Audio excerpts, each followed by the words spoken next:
నమస్తే, welcome to social post TV. ఈ రోజు మనతో పాటు ఉన్నారు సివిల్స్ మెంటర్ గంగాధర రావు గారు. నమస్తే సార్. నమస్తే అమ్మా. ఫస్ట్ అటెంప్ట్ లోనే సివిల్స్ కొట్టేసేయాలి, క్రాక్ చేయాలి అని అనుకుంటారు కదా, అలా చేయాలి అంటే ఏం చేయాలి? అసలు ఆ ఆలోచన తప్పమ్మా. తప్పేనా మొత్తానికి? ఎవరైనా ఫస్ట్ అటెంప్ట్ లోనే కొట్టాలి అనేది ఆలోచన తప్పు. ఎందుకంటే పర్ఫెక్ట్నెస్ అనేది వచ్చేసరికి 2-3 అటెంప్ట్స్ అవుతాయి. మరి కొట్టిన వాళ్ళు లేరా అంటే ఉన్నారు. కానీ వాళ్ళు అంతకుముందు 4-5 ఏళ్ల పాటు 2 ఏళ్ళు కనీసం 2-3 ఏళ్ల పాటు చదివి ఆ తర్వాత ఫస్ట్ అటెంప్ట్ ఇస్తారు. అప్పుడు దట్ ఈస్ అ పాసిబిలిటీ. అంతేగాని ఎలా ఉంటుందంటే ఊళ్ళో నుంచి ఫర్ ఎగ్జాంపుల్ మొన్న ఒక అబ్బాయి వచ్చాడు నా దగ్గరికి. అతని పేరు కూడా నా పేరు గంగాధర్ అని వింటే చూస్తాడు. అతను రావడమే నా దగ్గరకు వచ్చి ఏమడుగుతాడంటే 25లో అటెంప్ట్ ఇవ్వాలి సార్ అంటాడు. ఇది నవంబరు అంటే నవంబర్లో 6 నెలల్లో ప్రిపేర్ ఎలా ఇస్తావయ్యా అంటే, సార్ వేరే వాళ్ళు చెప్తున్నారు కదా సార్ అంటాడు.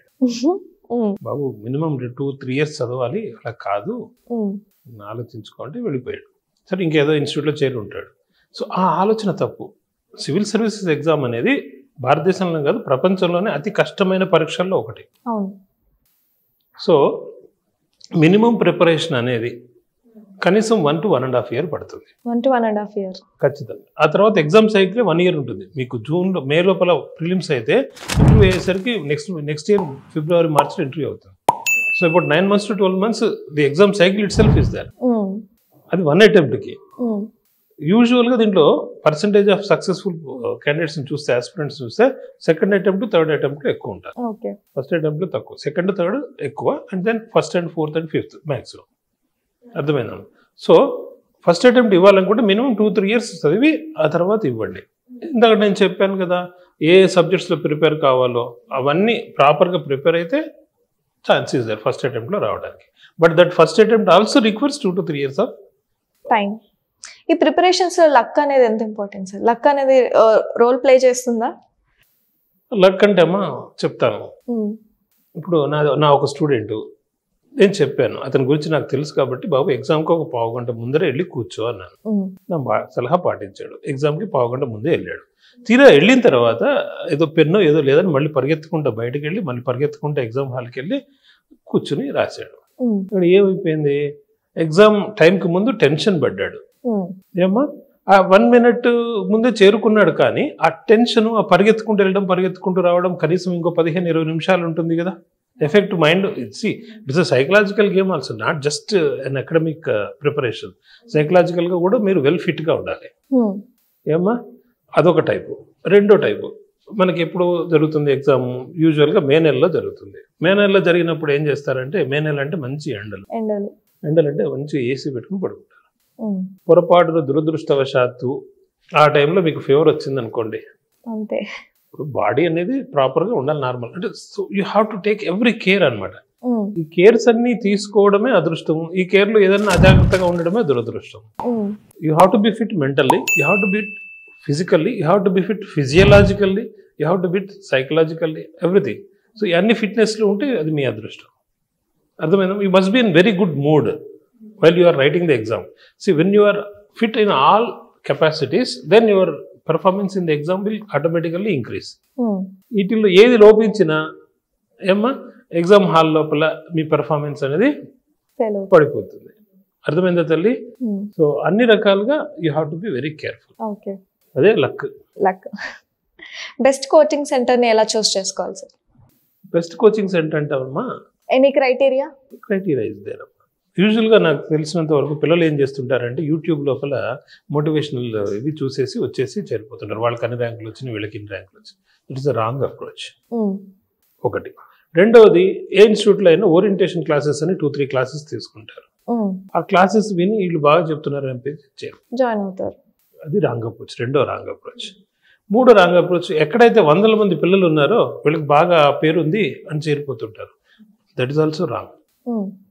ఎందుకంటే ఈ మూడిట్లో కూడా సమస్య ఎక్కడ వస్తుందంటే, మోటివేషనల్ స్పీచ్ లోపల చూసి ఇంప్రెస్ అయిపోయి వచ్చేసి ఆ ట్యూటర్, ఆ కోచ్ బాగున్నారు, ఆ మెంటర్ బాగున్నారు అనుకుంటే వాళ్ళు అసలు మీకు కోచింగ్ తీసుకునేటప్పుడు కనపడం కూడా కనపడరు. ఫస్ట్ అడ్మిషన్ అప్పుడు కనపడతారు, మళ్ళీ అసలు కనపడడం కూడా కనపడరు అంట. ఎందుకంటే వాళ్ళకు కూడా restricted time. How can they cater 1000 students? 1000 మంది ఒక ఇన్స్టిట్యూట్లో చేరుతున్నారు అనుకోండి అమ్మా, మీకు మోటివేషనల్ స్పీచ్ ఇచ్చిన వాళ్ళు మీకు ఎంత టైం ఇస్తారు?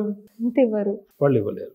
రెండవది, ఎక్కడైతే మీకు ఎక్కువ మంది స్టూడెంట్స్ ఉంటారో సేమ్ ప్రాబ్లం, ఫ్యాకల్టీ మీకు ఎక్కువ టైం కేటాయించలేరు ఏమా. మూడవది 2-3 క్లాసులు మీరు వింటే వాళ్ళని మీరు అసెస్ చేయగలరా? సో నేనేం చెప్తానంటే ఏ ఇన్స్టిట్యూట్కైనా మీరు వెళ్ళినప్పుడు అక్కడ మీకు డైరెక్టర్ అందుబాటులో ఉంటున్నారా ఉండట్లేదు, పాత స్టూడెంట్స్తో మాట్లాడండి ఏమా. డైరెక్టర్ అంటే ఎవరైతే ఇన్స్టిట్యూట్ నడుపుతున్నారో వాళ్ళు, బికాజ్ యూజువల్లీ ఫ్యాకల్టీ అనేవాళ్ళు ఏ ఇన్స్టిట్యూట్కి అయినా కూడా ఫ్యాకల్టీ అనేవాళ్ళు విజిటింగ్ ఫ్యాకల్టీనే ఉంటారు ఏమా. సో డైరెక్టర్ అందుబాటులో ఉంటే he will be taking care of everything.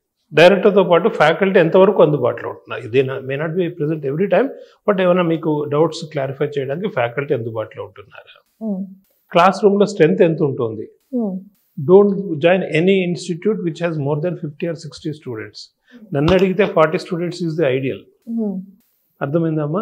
ఒక్కో ఇన్స్టిట్యూట్ లోపల 150-200 క్లాస్ రూమ్ లోపల ఒకటే క్లాస్ రూమ్. ఎలా ఇప్పుడు how faculty can interact with the students or students can interact with the faculty? So అది ఉండకూడదు. రెగ్యులర్గా మిమ్మల్ని మానిటర్ చేస్తున్నారా లేదా, మీ పర్ఫార్మెన్స్ని అసెస్ చేస్తున్నారా లేదా, evaluation is also important. So చేస్తుంటే కనుక మీకు ఫీడ్బ్యాక్ ఇస్తున్నారా లేదా, are the interacting with you even after joining the ఇన్స్టిట్యూట్లో చేరిన తర్వాత 1-2 నెలలాగానే మీరందరూ అబాగిలాగా రోడ్ మీద తిరిగితే లాభం లేదు. సో పాత స్టూడెంట్స్తో మాట్లాడండి ఏమ్మా, వాళ్ళు మీతో ఇంటరాక్ట్ కావడానికి రెడీగా ఉన్నారా లేదా every time. Because it's 1 year. ఇప్పుడు ఎలా ఉంటుందంటమ్మా, పిల్లలు స్టూడెంట్స్ ఆస్పిరెంట్స్ 1 year పాటు కోచింగ్ తీసుకున్నారంటే 1 year పాటు చదువుతూ ఉన్నారు. ఆ 1 year పాటు మిమ్మల్ని చేయబట్టి నడిపించే స్థాయి అవకాశం ఆ ఫ్యాకల్టీకి ఉండాలి, ఆ ఇన్స్టిట్యూట్కి ఉండాలి. 1000 మంది స్టూడెంట్స్ చేరితే ఉండదు అది. సో ఆ పాసిబిలిటీ ఉందా లేదా ఇవన్నీ చూసుకోవాలి. తర్వాత ఇందాక మీకు చెప్పాను కదమ్మా, సోషల్ స్టడీస్ అనేది వెరీ మచ్ ఇంపార్టెంట్. చిన్నప్పటి నుంచి కూడా ఇంజనీరింగ్ మీద దృష్టితో మెడిసిన్ కాదు కానీ ఇంజనీరింగ్ మీద ఎక్కువ దృష్టి పెడతారు మన వాళ్ళు. సో అంతా కూడా మ్యాథ్స్ సైన్స్ మీద పెడతారు. సో సోషల్ స్టడీస్ సబ్జెక్ట్స్ అనేవి టోటల్లీ డిఫరెంట్ సబ్జెక్ట్.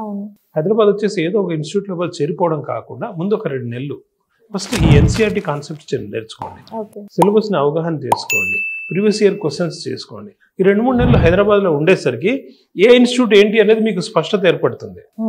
యూట్యూబ్లో చూసి వచ్చి రాగానే ఇక్కడ డబ్బులు కట్టేసి అమ్మాయి నేను ఐఏఎస్ అయిపోయాను అనుకుంటే, ఆ ఇన్స్టిట్యూట్లో చేరాను నాకు ఐఏఎస్ అయిపోయాను అనుకుంటే దానంతా చెడు ఇంకోటి జరగదు మీకు.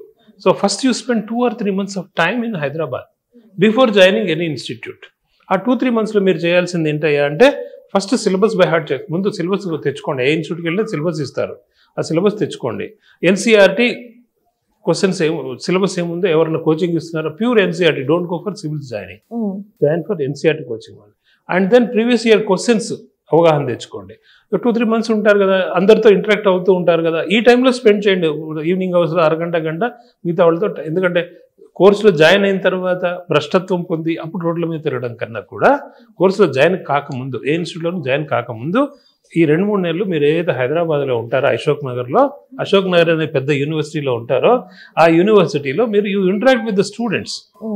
ట్రై టు, ఎందుకంటే సివిల్ సర్వీసెస్ ప్రిపరేషన్లో ఆ జర్నీలో మీరు ఏ ఇన్స్టిట్యూట్లో జాయిన్ అవుతున్నారు అనేది కూడా చాలా ఇంపార్టెంట్ అమ్మా. సో ఈ 2-3 నెలలు మంచి ఇన్స్టిట్యూట్ ఏది, ఎవరు మనకు ఎక్కువ టైం ఇస్తున్నారు అనేది తెలుసుకోవడానికి కూడా టైం స్పెండ్ చేయండి. వన్స్ యూ డూ దట్, అప్పుడు మీరు when you take a decision to join any institute, అప్పుడు మీరు ఇన్ఫార్మ్డ్ డెసిషన్ తీసుకుంటారు. ప్రలోభాలకు అపోహలకు లోబడి మీరు డెసిషన్ తీసుకోకూడదు. ఈ ఇన్స్టిట్యూట్లో ఎక్కువ ర్యాంకులన్నీ అబద్ధాలు.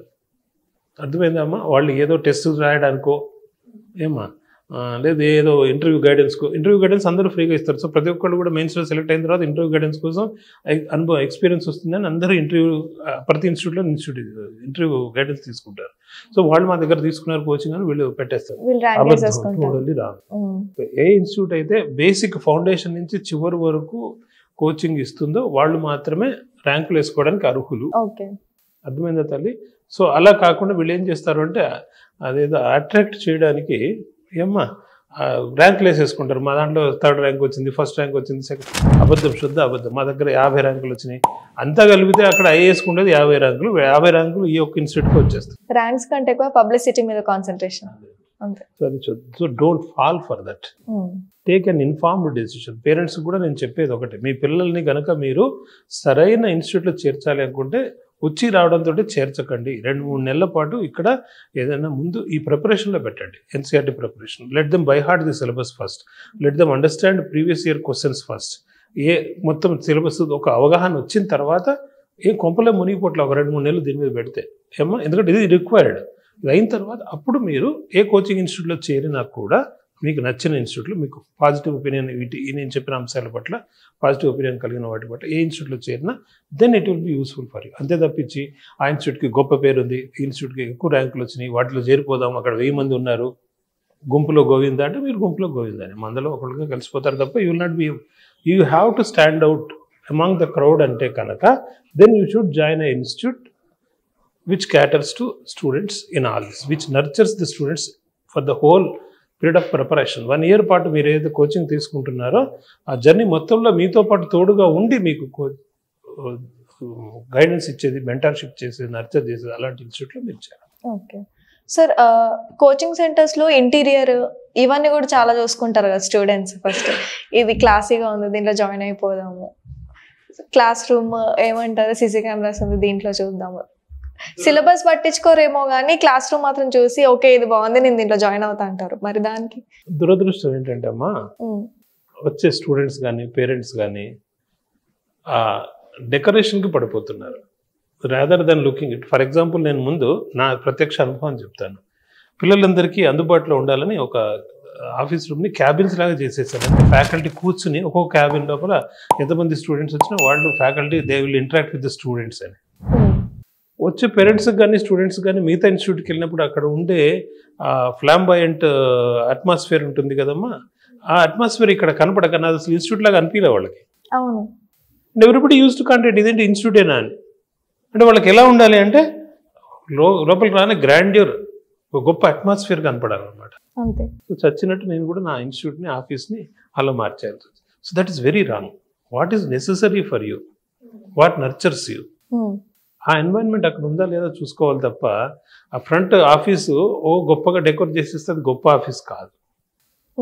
ఏది గొప్ప ఆఫీసు, ఏది గొప్ప ఇన్స్టిట్యూట్, ఏ ఇన్స్టిట్యూట్లో అయితే ట్యూటర్స్ ఫ్యాకల్టీ మీతో ఇంటరాక్ట్ కాగలుగుతున్నారు.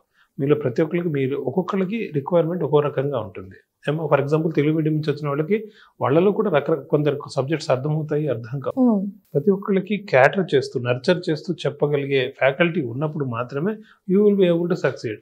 అంతే తప్పించి అక్కడ గొప్ప వాతావరణం ఉండిపోయినది చాలా గొప్ప ఇన్స్టిట్యూట్ అనుకుంటే అక్కడ 10 మంది ముందర కూర్చోబెట్టేసి ఏమా ఒక అట్మాస్ఫియర్ కల్పించేసి దాంట్లో మీరు చేరిపోయారు. Don't join. 2-3 months minimum you spend time in Hyderabad, try to learn all these things, then you join the institute. Okay. Faculty కూడా లాంగ్వేజ్ ఇంపార్టెంట్ అంటారా? Like they should know each and every language అని students కోసం. Each and every language అను కానీ basic ఉన్న state లో language అన్న రావాలి. Language అనేది అవసరం. ఎందుకంటున్నానంటే కొన్ని సందర్భాల లోపల పిల్లలకి ఇంగ్లీష్ మీడియం స్టూడెంట్స్ అయినా కూడా అవగాహన కలగాలంటే కొన్ని సందర్భాల లోపల you may have to tell them in there mother tongue. మీరు ఇంగ్లీష్ మీడియం ఫ్యాకల్టీ అయినా కూడా కొన్ని సందర్భాల్లో so at that time you require minimum basic.